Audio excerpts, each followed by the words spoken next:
ദൈവപാദപീഠത്തിലായിരിക്കാൻ സ്വർഗ്ഗത്തിലെ ദൈവം നമ്മെ ഓരോരുത്തരെയും ഒരുക്കുന്ന ഈ അവസരത്തെ ഓർത്തുകൊണ്ട്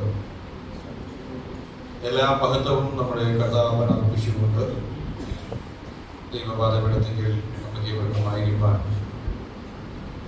സ്വർഗത്തിലെ ദൈവം നമ്മെ ഓരോരുത്തരെയും സഹായിക്കുന്ന എല്ലാ അനുഗ്രഹങ്ങളെയും ഓർത്തുകൊണ്ട് ദൈവത്തിന് എല്ലാ മഹത്വവും അർപ്പിക്കുകയും ചെയ്യും.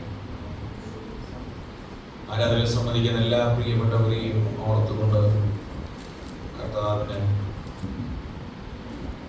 എല്ലാ സ്തുതിയും നമുക്ക് അർപ്പിക്കാം. കഴിഞ്ഞ ഒരാഴ്ച മുഴുവൻ സർവകൃപാലുവാകുന്ന കർത്താവ് നമ്മെ ഓരോരുത്തരെയും കാത്തു സൂക്ഷിച്ചു.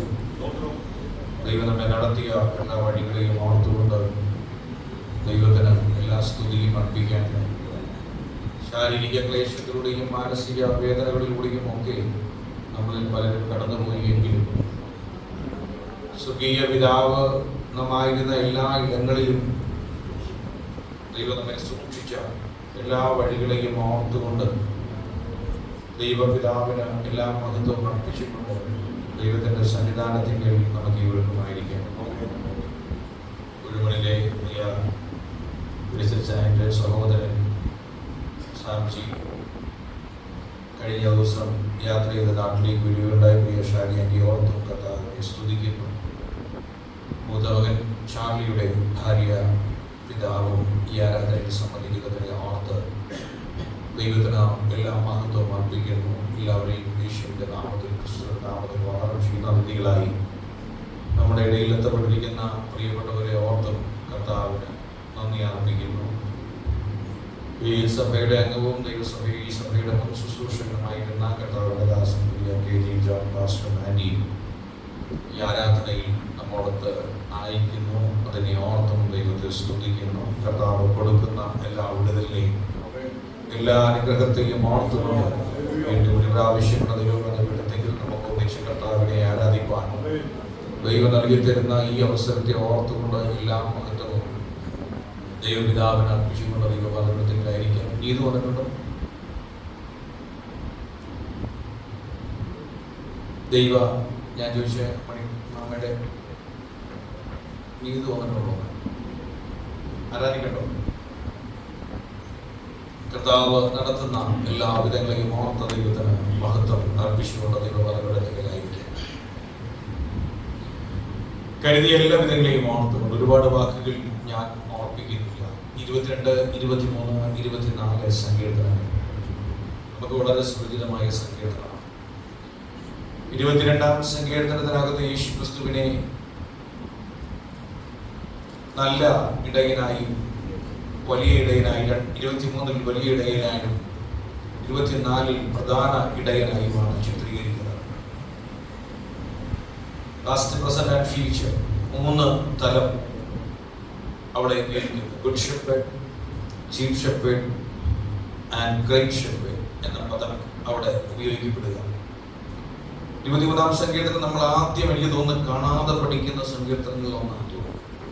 ഏറ്റവും ആദ്യം പഠിപ്പിക്കുന്ന യഹോവ എൻ്റെ ഇടയനാകുന്നു, എനിക്ക് മുട്ടുണ്ടാകില്ല. Lord is my shepherd, I shall not want. ഇതാണ് സാധാരണ ഒരു ക്രിസ്തീയ കുടുംബങ്ങളിൽ പഠിപ്പിക്കുന്നത്. യേശുക്രിസ്തുവിനെ ഇടയനായി ചിത്രീകരിക്കപ്പെടുന്ന ഒരുപാട് ഭാഗങ്ങൾ വേദപുസ്തകത്തിനകത്ത് നമുക്ക് കാണുവാൻ കഴിയുന്നുണ്ട്. വെളിപ്പാട് പുസ്തകത്തിനകത്തും പത്രോസിന്റെ ലേഖനങ്ങളിലും 24-ാം സങ്കീർത്തനത്തിലും ഒക്കെ യുഗാന്ത്യ കാലയളവിനെ ചിത്രീകരിക്കപ്പെടുന്ന ഇടങ്ങളിലൊക്കെ യേശുക്രിസ്തുവിനെ ഇടയനായി കാണിക്കുന്നത് നമുക്ക് കാണുവാൻ കഴിയുന്നു. എന്നാൽ 23-ാം സങ്കീർത്തനത്തിന്റെ 6 വാക്യങ്ങളിലൂടെ കർത്താവിന്റെ മക്കളിൽ ഒരാൾ താൻ സ്നേഹിക്കുന്ന കർത്താവിനെ ഹൃദയം തുറന്ന് സ്തുതിക്കുന്ന കാര്യമാണ് അവിടെ പറയുന്നത്. 1-ാം വാക്യത്തിനകത്തെ യഹോവ റോഹി, യഹോവ എന്റെ ഇടയനാകുന്നു. അതേ വാക്യത്തിൽ തന്നെ യഹോവ ഇരേ, യഹോവ കരുതും എന്ന് പറയുന്നു. 2-ാം വാക്യത്തിൽ യഹോവ ശാലോം, യഹോവ എന്റെ സമാധാനം എന്ന് പറയുന്നു. 3-ാം വാക്യത്തിന്റെ അകത്ത് യഹോവ റാഫ, യഹോവ എന്നെ സൗഖ്യമാക്കും എന്ന് പറയുന്നു. ആ 3-ൽ തന്നെ യഹോവയുടെ നീതി എന്ന അർത്ഥം വരുന്ന യഹോവ സിദേക്കിനു എന്ന പദം ഉപയോഗിക്കുന്നു. 4-ാം വാക്യത്തിന്റെ അകത്ത് യഹോവ ശമ്മ, ദൈവം കൂടെ ഇരിക്കും എന്ന് പറയുന്നു. 5-ാം വാക്യത്തിനകത്ത് യഹോവ നിസി, ദൈവം എന്റെ കൊടിയാണ് എന്ന് പറയുന്നു. 5-ാം വാക്യത്തിൽ തന്നെ എന്റെ വിശുദ്ധീകരണം എന്ന പദത്തിൽ എന്റെ തലയെ എണ്ണ കൊണ്ട് അഭിഷേകം ചെയ്യുന്നു എന്ന് പറയുന്ന ഭാഗം ഉപയോഗിക്കുന്നു. യഹോവ മക്കദോഷ് എന്ന പദം അവിടെ ഉപയോഗിക്കുന്നു. അത് കഴിഞ്ഞ് 6-ാമത്തെ വാക്യത്തിൽ വരുമ്പോൾ യഹോവ എൽയോൻ, അത്യുന്നതനായിരിക്കുന്ന ദൈവം. ഇങ്ങനെ 9 ദൈവത്തിന്റെ 9 നാമധേയങ്ങൾ ഈ സങ്കീർത്തനത്തിനകത്ത് ഉപയോഗിച്ചിട്ടുണ്ട്. യഹോവ റോഹി, യഹോവ ഇരേ, യഹോവ ഷാലോം, യഹോവ റാഫ, യഹോവ സിദേക്കനോ, യഹോവ ശമ്മ, യഹോവ നിസി, യഹോവ മക്കദോഷ്, യഹോവ എലിയോൻ എന്ന തുടങ്ങിയിരിക്കുന്ന കാര്യങ്ങൾ, ആ വാക്കുകളിലൂടെ ഇതെല്ലാം ദൈവിക സ്വഭാവത്തെ വെളിപ്പെടുത്തുന്ന പഴയ നിയമ കാലഘട്ടങ്ങളിൽ യഹൂദന്മാരായിരിക്കുന്ന ആളുകൾ യഹോവ എന്ന പദം ഉപയോഗിക്കത്തില്ല. കാരണം എന്തെന്ന് ചോദിച്ചാൽ, എന്റെ നാമം വൃഥ എടുക്കരുത് എന്ന കൽപ്പന മോശയിലൂടെ നൽകി കൊടുത്തിരിക്കുന്നതുകൊണ്ട് യഹോവ എന്ന പദം അവർ കഴിവതും ഉപയോഗിക്കത്തില്ല. കാരണം വളരെ ഭയപ്പാടോടെ, വളരെ പേടിയോടെയാണ് ആ പദത്തെ അവർ കണ്ടിരുന്നത്.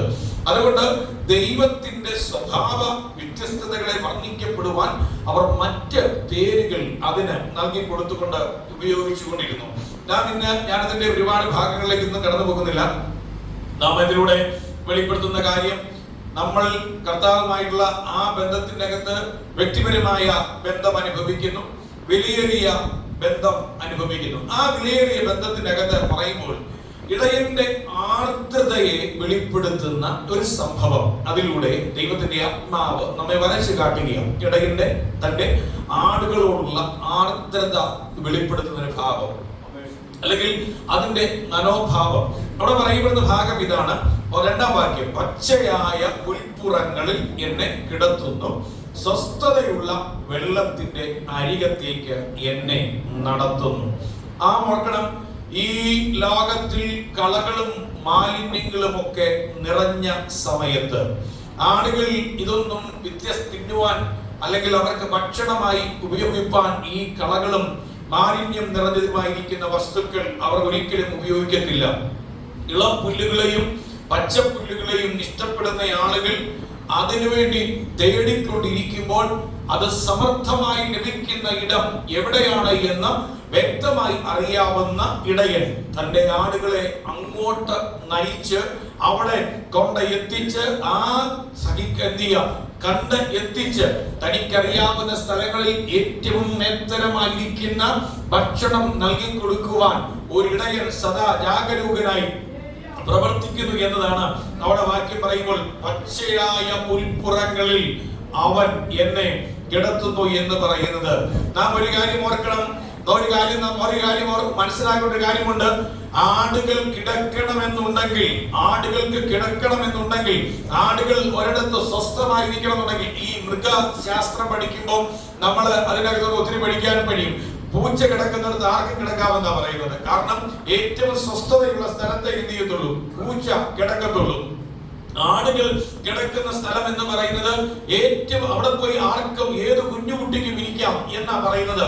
കാരണം എന്തെന്ന് ചോദിച്ചാൽ, ഏറ്റവും സുരക്ഷിതമെന്ന് അതിന് ബോധ്യപ്പെടുന്ന സ്ഥലത്ത് മാത്രമേ അത് കിടക്കത്തുള്ളൂ, അല്ലെങ്കിൽ അത് എഴുന്നേറ്റ് നിൽക്കും. അപ്പൊ അങ്ങനെ ഒരു കാര്യം ദൈവം പറയുമ്പോൾ, പച്ചയായ പുൽപ്പുറങ്ങളിൽ അവൻ എന്നെ കിടത്തുന്നു എന്ന് പറയുന്നത് വിശ്രമിക്കുവാനും, അത് കിടക്കുന്ന സമയത്ത് അയവിറക്കുന്നത്, അത് കിടക്കുന്ന സമയത്ത് സ്വസ്ഥതയോടെ ശാന്തതയോടെ അവധാനതയോടെ അവിടെ കിടന്നുകൊണ്ട് അതിന്റെ അയവിറക്കി അതിന്റെ ശരീരത്തിന്റെ പ്രക്രിയകൾ പൂർത്തീകരിക്കപ്പെടുന്നത് പോലെ ഒരു സ്ഥലത്ത് അത് സ്വസ്ഥമായി കിടക്കണമെങ്കിൽ പൂർണ്ണമായിരിക്കുന്ന സുരക്ഷിതത്വ ബോധം അതിന് ലഭ്യമായി തരണം. എല്ലാ ഇടയന്റെ കാര്യം ചിത്രീകരിക്കപ്പെടുന്ന സമയത്ത് പറയുക, തന്റെ ആടുകൾക്ക് പൂർണ്ണമായിരിക്കുന്ന ഒരു സുരക്ഷിതത്വ ബോധം നൽകി കൊടുത്തുകൊണ്ട് അവർക്ക് വേണ്ടി ജാഗരിക്കുന്ന, അവർക്ക് വേണ്ടി നോക്കിയിരിക്കുന്ന, ശത്രുവിന്റെ കണികളിൽ അകപ്പെടാതെ, അതിനെ സിംഹം പിടിച്ചുകൊണ്ട് പോകാതെ, അതിനെ പുള്ളിപ്പുള്ളി ആക്രമിക്കാതെ, അതിനെ ചെന്നായി കടിച്ചു കീറാതെ, അതിനെ കരടിയുടെ ആക്രമണത്തിന്റെ അകത്ത് നിന്ന് വിടുവിച്ചുകൊണ്ട് അതിനെ സുരക്ഷിതമായി നിൽക്കുമ്പോൾ ആടുകൾക്ക് ഭയപ്പെടേണ്ടതായി ഒന്നുമില്ല. തങ്ങളുടെ ഇടയിൽ തങ്ങൾക്ക് വേണ്ടി നിൽക്കുന്നുണ്ടെങ്കിൽ അവർക്ക് ഭയപ്പെടേണ്ട കാര്യമില്ല. സ്വസ്ഥതയോടെ ആഹാരം കഴിച്ച് ആ മുൾമേടുകൾ വിശ്രമിക്കുവാൻ കഴിയും എന്ന് നമുക്ക് മനസ്സിലാക്കുന്നു. അങ്ങനെയാണ് എന്ന് പറയും. ഇന്ന് പകൽ ഒരു കാര്യം ഓർക്കണം. എന്നെ നടത്തുന്ന പാത, എന്നെ പിടിച്ചിരിക്കുന്ന ആ കരം, നമ്മൾ പാടുവാനിടയായിത്തീർന്നു. എന്നെ പിടിക്കുന്ന ഒരു കരം എനിക്കുണ്ട്. എന്റെ ശബ്ദത്തെ കേൾക്കുന്ന ഒരു കാതെനിക്കുണ്ട്. രക്ഷിപ്പാൻ കഴിയാതവന് യഹോവയുടെ കൈ കുറുതായിട്ടില്ല. കേൾക്കുവാൻ കഴിയാതവന് അവന്റെ ചെവി മന്ദമായിട്ടുമില്ല. ഇന്ന് നിലവിളിക്കുന്ന ഭക്തന്റെ പ്രാർത്ഥനയുടെ നടുവിൽ, ആരാധിക്കുന്ന ഭക്തന്റെ പ്രാർത്ഥനയുടെ നടുവിൽ ഇറങ്ങി വരുന്ന ദൈവത്തിന്റെ സാന്നിധ്യം ഇന്ന് വരെ അനുഭവിക്കുന്നു. ആ കർത്താവിനെ ആരാധിക്കട്ടെ, ആ കർത്താവിനെ സ്തുതിക്കട്ടെ.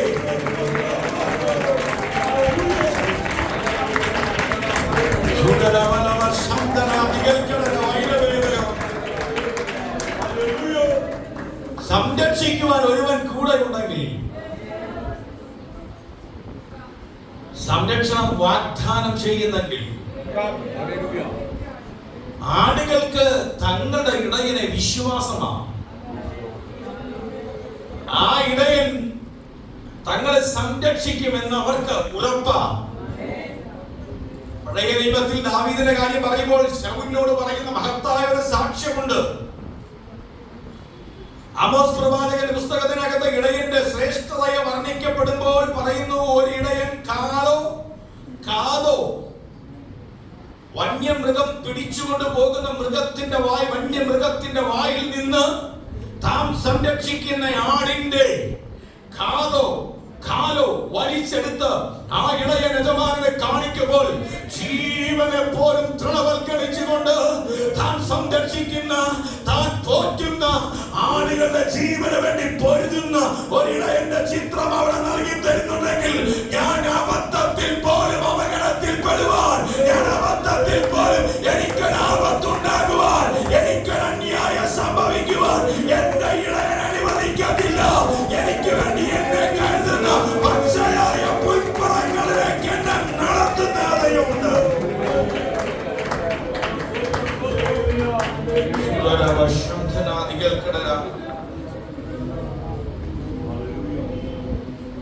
ആടുകളുടെ ആരോഗ്യം അറിയുന്നത്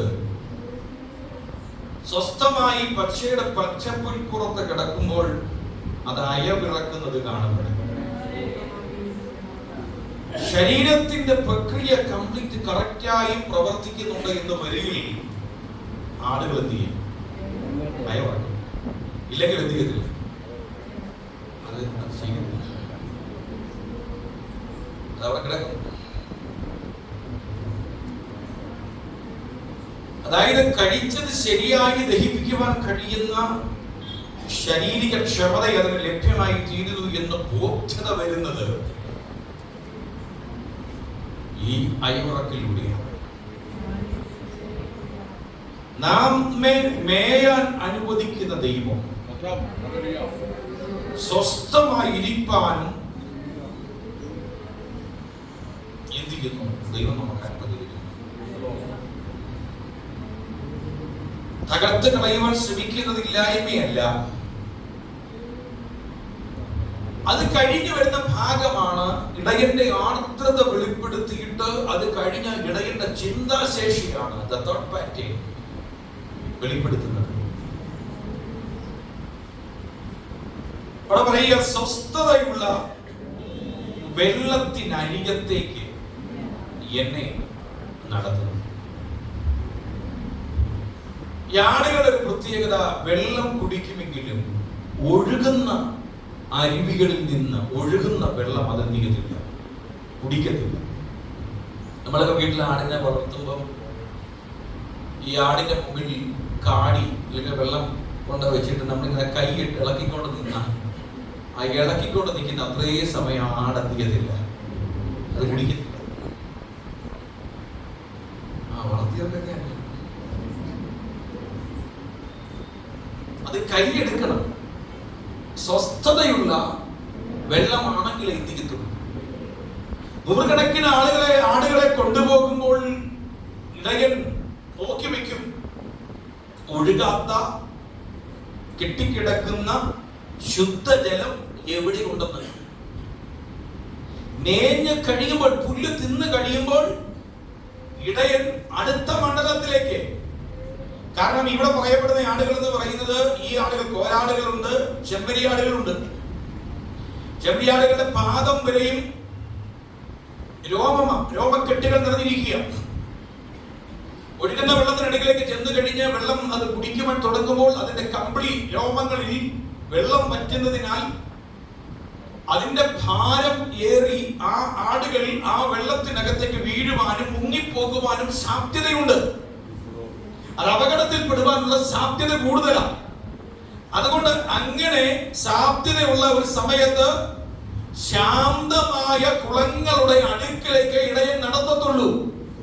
ആ കുളങ്ങളുടെ അടുക്കൽ, കാരണം അതിൽ ഒഴുക്കില്ല, അത് ശാന്തമായി അവിടെ കിടക്കുക. തിരമാലകൾ വെട്ടുന്നില്ല, ഓളങ്ങളില്ല, അത് കുടിക്കുവാൻ ശുദ്ധമായ വെള്ളമാണ്. അവിടേക്ക് കൊണ്ടുവന്ന് കഴിയുമ്പോൾ ഒരു പ്രാണഭയവുമില്ലാതെ തന്റെ ഇടയൻ തന്നെ നടത്തിയ ഇടത്ത് കൊണ്ടുവന്ന് ശാന്തമായി ആവശ്യം വരുവോളം വെള്ളം എന്ത് ചെയ്യുന്നു?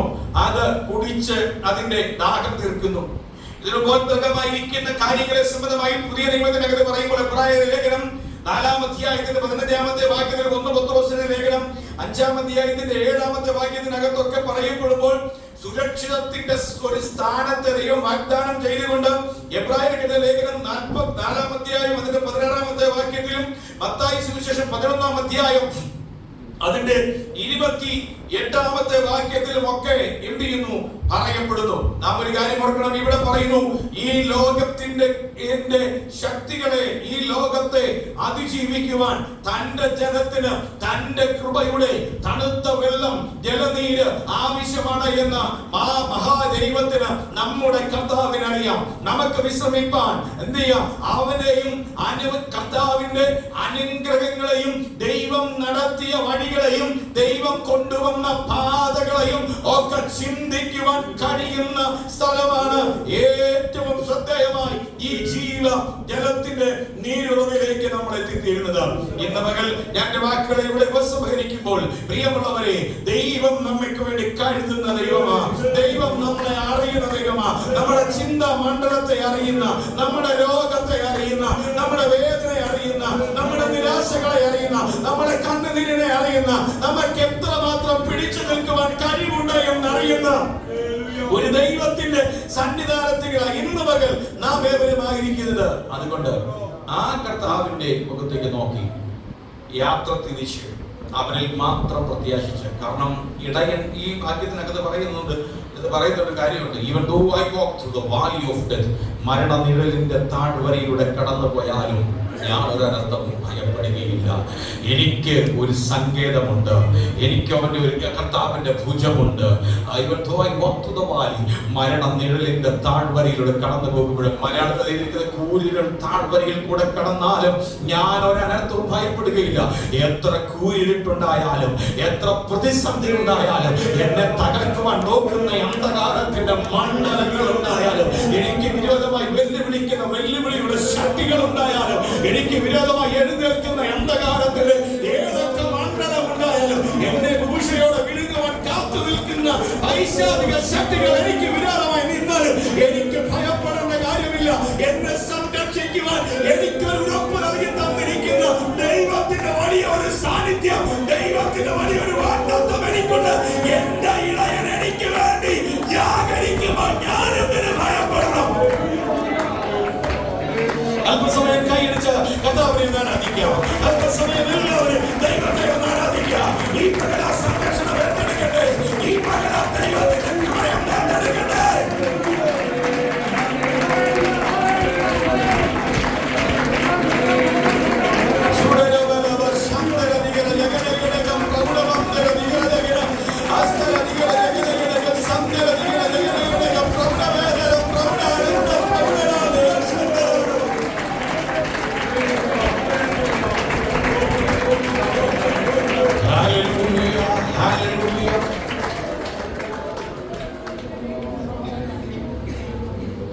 ഇടയൻ സംരക്ഷകനായി നിൽക്കുമ്പോൾ ശാന്തതയോടെ, ഭയം കൂടാതെ, ആക്രമിക്കുവാൻ വരുന്ന ശക്തികൾ ഇല്ലാഞ്ഞിട്ടല്ല, പക്ഷെ ഉണ്ടെങ്കിലും ഞാൻ ഭയപ്പെടുന്നത് മാത്രമേ ഉള്ളൂ. ആരെ ഞാൻ വിശ്വസിക്കുന്നുവെന്ന് അറിയും നാവനൻ അന്ത്യം വരെ. അറിയാമോ പാട്ട്? വിശ്വസിക്കുന്നുവെന്ന് അറിയും നാവനൻ അന്ത്യം വരെ. ബാക്കി നിങ്ങൾ കാര്യം പാടുന്നില്ലാത്തതുകൊണ്ട് ഞങ്ങൾ അവസാനിപ്പിക്കുന്നു. കർത്താവ് നിങ്ങളെ ഓരോരുത്തരെയും അനുഗ്രഹിക്കുകയും സഹായിക്കുകയും ചെയ്യുമാറാകട്ടെ.